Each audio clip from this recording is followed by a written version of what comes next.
Hello everybody, welcome back to the channel. Today we have got some breaking news for you. Manchester United have signed Chido Obi-Martin. If you don't know who that is, you're going to check him out because he is a fantastic prospect for the future of Manchester United. We're going to deep dive into his performances for Arsenal and how many minutes he got and all that. But before we do that, if you're new to the channel, subscribe, hit the bell icon button so you can get more of these videos. And let's just dive into it. So Manchester United, ladies and gentlemen, have signed Chido Obi-Martin, not officially, but we got the here we go from Fabrizio Romano last night.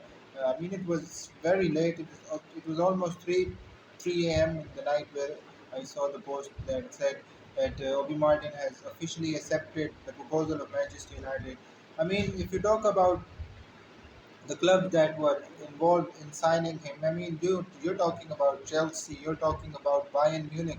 I mean, Arsenal offered him a huge contract to stay at the club because they obviously believe in his, in his future. He obviously believes in them, they believe in him as the future of Arsenal because he's a good player.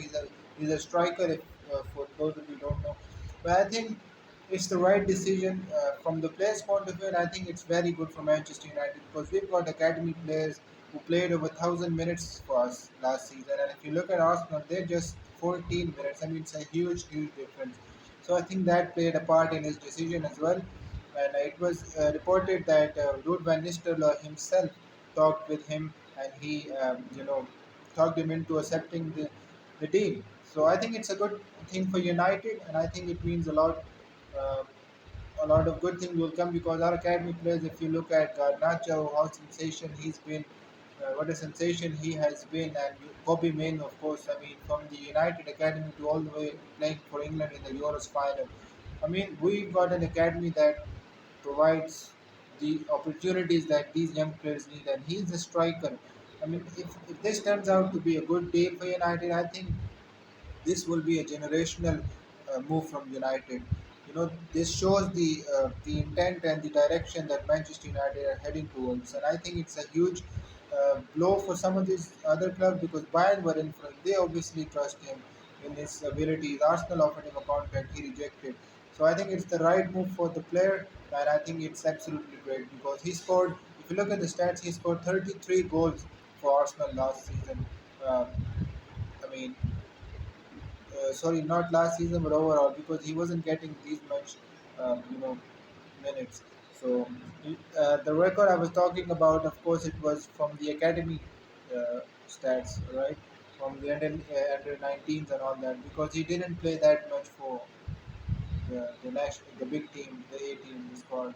So I think it's a good signing for United, and I think it means a lot to have this kind of player for the future. And we all need to bring in more experienced player to, I think, uh, capitalize on this because I do believe he's going to get some chances at United because I think the clips I've seen, I think he's a strong lad. He's a good finisher as well, which I saw in the clips I saw. So I think he's a good player, and it will work out really well for him. And I think he will get the opportunities because we've got Zirkzee and Hoyland up front. I think he could be a different player up front. So I think he's going to get some minutes, and I think he's going to get, and I hope he grabs the opportunity. Uh, so I'm very happy with the signing. So let's see what happens. Subscribe to the channel if you're new. Hit the like button, and we'll see you soon. And bye bye.